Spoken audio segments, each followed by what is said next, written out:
Hi friends, నేనెప్పుడు పూజ చేసుకోవాలన్నా పూజకు ఉపయోగించే పూజ సామాన్లు కానీ దాంతోపాటు పూజ సామాగ్రి కానీ నీట్గా ఉండేటట్టు చూసుకుంటాను.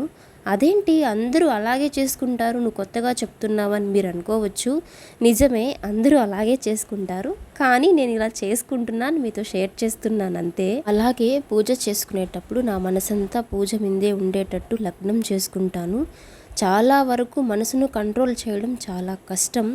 అప్పుడే మనకు లేనిపోని ఆలోచనలతో పాటు నెక్స్ట్ ఏం పనులు ఉంటాయనేవి గుర్తొస్తాయి. ఇది సహజమే.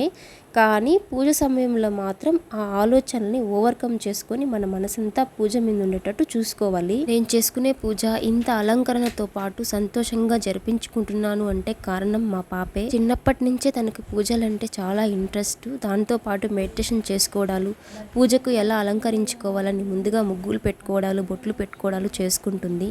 దేవుడిచ్చిన గొప్ప వరం ఏంటంటే నా జీవితంలో మా పాపే అండి.